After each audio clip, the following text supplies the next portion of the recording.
Vrugte wys of jy vir Jesus volg of nie. Ja, boom kan nie sê, nee, sorry, weet jy wat, ek is net 'n koelteboom, as hy geplant is as 'n vrugteboom. Nee, hy moet al die vrugte dra wat hy geplant is om te dra.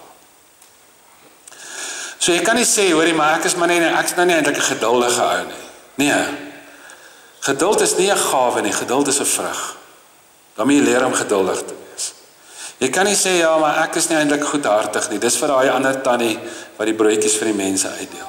Of ek is nie eintlik nederig nie. Jy kan nie maak asof 'n vrug jou gawe is nie.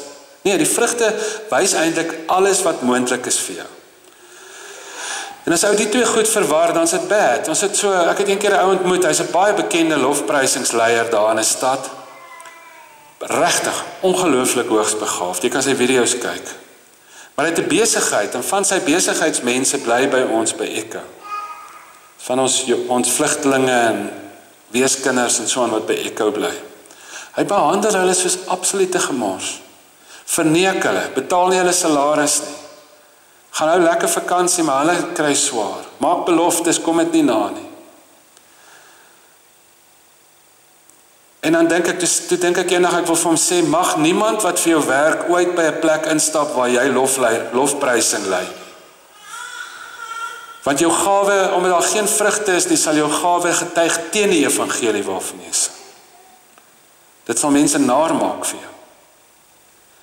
Jy kan liewer 'n bietjie ophou gitaar speel. Want 'n boom word nie aan sy gawes geken, hy word aan sy vrugte geken. En ons niks so lelik soos 'n begaafde geestelike persoon wat nie die mees basiese goeie vrugte dra van nederigheid en selfbeheersing en liefde en goedhartigheid en vrede nie. Onminsaam.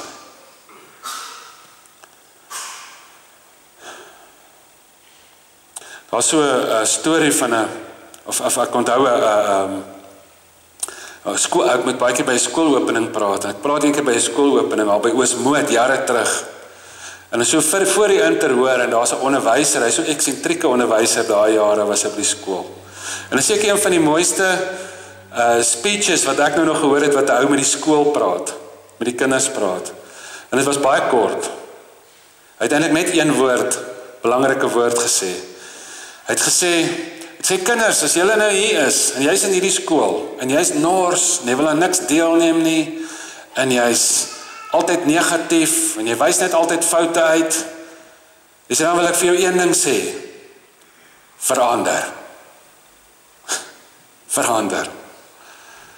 And that's it. En ek sal dit nooit vergeet nie. En weet jy wat die goeie nuus, dat die vrugte nie net vir sekere vrugte vir sekere mense is nie, dat dit nie soos die gawes is nie. Die goeie nuus is, as jy dit nie het nie, kan jy verander en jy kan dit kry. Jy kan dit groei. 'n Vrug kan gegroei word. Dit beteken, jy moet eintlik Galasiërs 5 lees en dink, so dis wat vir my moontlik is. Unieke mens wat ek is, geskiedenis wat ek gehad het, familie waarin ek gebore is. Maar hierdie is vir my, want dis moontlik vir my om geduldig te wees. Jy dalk opgegee daarmee.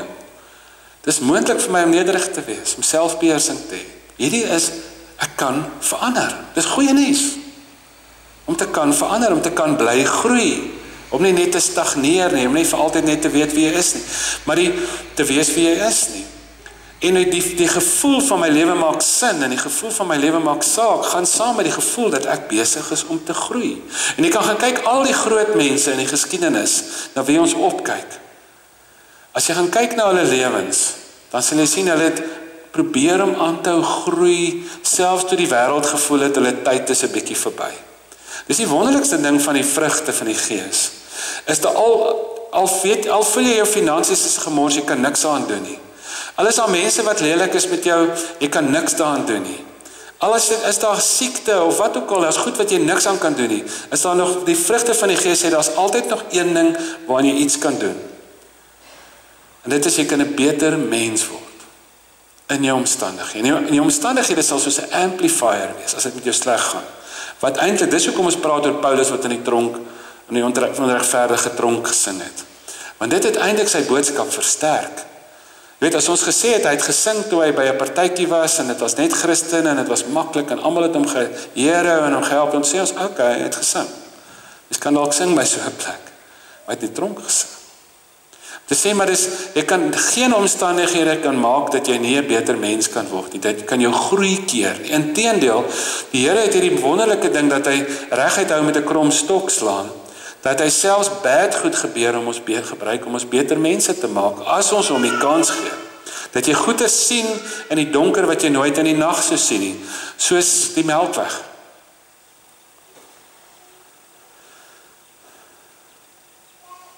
Om goed te wees vir mense. Ek dink partykeer ons is, toe ek nou die ou wat so vreeslik begaafd is, maar so min vrugte dra, toe dink ek, en hy sal vir my sê, ja, hy doen daarom nou nie meer besigheid met Indiërs nie, want hy het so, want hy weet nie of hy hulle kan vertrou nie. Toe dink ek, ja, ek hoop jy doen nie besigheid met Indiërs nie, met 'n moslim of 'n hindoe nie, want dit sal so slegte getuienis wees. Die Christendom het 'n goeie getuienis teenoor die mense nodig. Iemand wat, nie 'n Christen wat hulle verneek nie. Of om net die hele tyd foute uit te wys. Hierso staan nie, een van die vrugte van die Gees is om ander mense se foute uit te wys. Om nors te wees. Nee, ek dink partykeer ons het 'n identiteitskrisis. Dit is soos 'n dokter met 'n klomp hospitaalpersoneel wat in die hoësorgeenheid moet help, in die ongevalle moet help. Maar eintlik wat hulle meeste van die tyd doen is hulle speel speedkop. Hulle skryf parkeerkaartjies uit en hulle wil wys wie ry nie reg nie en wie se bande is glad en wie. Nee. 'n Dokter het 'n ander werk as 'n speedkop. En dit is so, dalk is daar sekere, daar's goed wat die regering moet doen, en daar's goed wat sekere staatsamptenare moet doen, en jy het sekere werke, en in daai posisie moet jy sekere goed doen. Maar die rol van die kerk word nie gemee daaraan, aan hoe goed ons is om ander mense se foute uit te wys nie. Of om te wys hoe verkeerd ander mense se politiek is nie. Dis asof ons eintlik dink, my geestelike groei word gemeet aan my politieke siening, links of regs. Nee man, daar's iets groters. Want dis maklik daai sienings, dis al buite. En jy wil eintlik net jouself regverdig, en dit is jou eie geestelike groei. Dis of die mense wat oor jou pad kom elke dag, of hulle sê jy het liefde, vrede, vreugde, goedhartigheid, nederigheid, selfbeheersing. Jy weet, soos, as jy sien jy gaan na die tandarts toe, maar die tandarts is ook 'n eiendomsagent. En die hele tyd terwyl hy in jou tandekarring wil hy in jou eiendom verkoop, né? Wat sê jy sê na die tyd? Ek soek 'n tandarts wat 'n tandarts is. Ek soek nie 'n tandarts wat 'n eiendomsagent is nie. Nee. En ek dink wat mense van die kerk wil sê. Hulle sê ons soek 'n kerk wat 'n kerk is. Ons soek nie 'n kerk wat ander speletjies speel nie, wat 'n speedkop is nie. Ons soek 'n kerk wat 'n kerk is.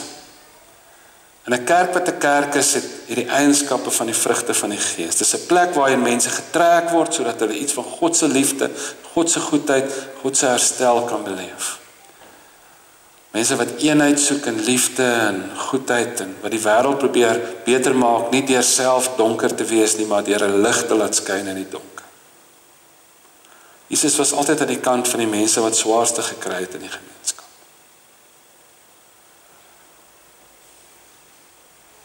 Ek lees nou die dag 'n quote, die ou sê, if you wonder what to do, sê nie jy is in 'n situasie en jy weet nie wat om te doen nie. So if you wonder what to do, be kind. Dis 'n goeie nuus, hè? Dis sê, okay, as ek wonder wat om te doen, be kind. Bewaar jou eie hart, want dit bepaal jou hele lewe, sê die Bybel. As party is Christen is, asof hulle eintlik voel dit is die vrugte van hulle Christen wees is juis om te moan en negatief te wees en grumpy te wees en is grimmig te wees. Asof hulle eintlik, hulle weet wat sê die Bybel, maar eintlik werk hulle self met 'n ander. As jy hulle vra, hoekom is jy so nors? Dan sal hy sê, man, dis net ook net reg so. Dis amper asof hy geroep voel om nors te wees.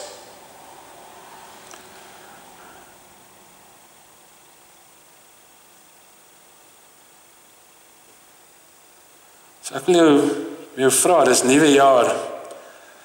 Die een ou sê, my New Year's resolution is to stop hanging out with people who's asking me about my New Year's resolution. So, jy het seker nou, ek het so 'n bietjie daar op die plaas gedink, ja, wat was die beste goed wat die jaar gebeur het? Wat was die horribelste goed? Waaroor is ek dankbaar? Wat sleep ek in wat swaar is vir my in die nuwe jaar in? Jy weet, dit is 'n goeie ding om te stop en te reflekteer. Haal eers die balk uit jou eie oog uit, sê Jesus. Introspeksie is 'n baie goeie ding om te doen. En dan te beplan. Om te sê, maar ek wil nie net beplan vir my finansies of vir my vakansies of wat ook al nie. Ek wil beplan vir my eie geestelike groei. En mag die omstandighede wat op my pad kom, mag die Here my help dat dit juis, dat ek op 'n manier sal kry dat dit my sal help om my 'n beter mens te word. Dis 'n goeie ding. Soos 2026, ja, toe ek 'n kind was, sou jy 'n sci-fi fliek kon maak met daai nommer, nee, dit klink soos 'n wetenskap fiksie. Ek het 'n uitdaging vanoggend vir ons almal. Wil jy nie jou groot nuwejaarsvoorneme maak om geestelik te groei nie? Wat is die alternatief vir geestelike groei? Is om geestelik agteruit te gaan. Dis asof jy nie kan stil staan nie. Dis soos fietsry, as jy op 'n trap val jy af. Jy's of besig om te groei of besig om dood te gaan. Ophou groei is 'n teken van geestelik doodgaan. Dis sê Here, maar ek wil hierdie jaar probeer om die vrugte van die Gees te dra in my lewe. As 'n reël, nie as 'n uitsondering. Ou het eendag gesê, if you fail to plan, you plan to fail. Ons beplan vir al die belangrikste goed in ons lewens. En eintlik is geestelike groei veronderstel om die heel belangrikste te wees. Dink jou in, as jy hierdie jaar dit sou regkry om te groei in daai vrugte van die Gees, ek dink jou lewe sal beter wees. Ek dink jy sal gelukkiger wees. So ek daag jou uit daarmee om dit te probeer. So die uitdaging is die volgende. Sê nou jy so elke oggend, want dit is 'n baie kort stukkie die vrugte van die Gees. Sê nou jy so elke liewe oggend en elke aand vir die res van hierdie jaar die vrugte van die Gees lees en jy sou dit jou maatstaf maak vir my geestelike groei. Sien jy sê die oggend begin en dan bid jy, dan sê jy, Here, ek bid dat hierdie eienskappe waar sal wees vir my. Later gee jy uit jou kop uitken. Dan sê Here, ek bid dat ek sal lief hê, dat ek vrede sal hê, dat alles te verstand te bowe gaan, vreugde, dat ek die mooi goeie sal raak sien en sal onthou, liefde, vrede, vreugde, goedhartigheid, getrouheid, dankbaarheid. Ek bid vir daai goed, Here, selfbeheersing. Elke oggend sê hy, Here, help my hiermee. Elke aand as jy in jou bed lê, dan gaan kyk jy daarna, dan dink jy oor jou dag, dan sê hy, het ek dit reg gekry? Here, ja, ek was so ongeduldig. Ek weet nie of julle al so was nie. Ek was gister ongeduldig met iemand.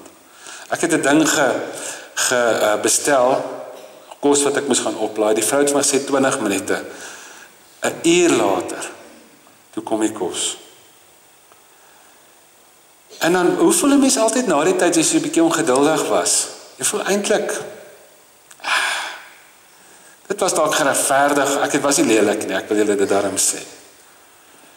Maar mens voel partykeer, ek was al lelik in die verlede, nie 'n fout maak nie, as ek ongeduldig was. Maar dit gaan nie net oor wat dit doen aan die diens of die dit of die dat nie, dit gaan so 'n bietjie aan wat dit aan jouself doen. Dat jy jou dag evalueer en sê, hoe kon ek want gister het ek dit reg gekry om nie lelik te wees nie, maar 'n ander dag was ek dalk lelik. Hoe kon ek dit reg kry om daai situasie, want ek dink daar's goed wat 'n mens moet aanspreek, wat 'n mens moet sê, maar dit gaan partykeer oor hoe jy dit doen, nie oor wat jy doen nie. Of jy dit, ek speak the truth in love. En dan hoor mense jou ook beter. Anders dink hulle jy's net nors. Hulle hoor jou nie. Maar sê nou jy sal aan die einde van elke dag gaan en jy sou sê, hieraan wil ek myself meet. Ek wil my dag meet. Liefde, vrede, vreugde, goedhartigheid. Was ek nederig? Was ek brekerig vandag? Of wat ook al. Dis die uitdaging. Daar's hierdie, dis Christen wees, 101. Maak nie saak, het al die kennis nie. Maak nie saak, het al die geloof nie, sê Paulus. Hy sê, het gaan oor hierdie goed. Daar's hierdie storie oor, Alexander die Grote. En daar was 'n seentjie, hy was 'n lafaard. Toe bring hulle hom na hom toe sê hy vir hom, "Wat is jou naam?" Toe is die seentjie se naam ook Alexander. Toe sê hy, "Alexander."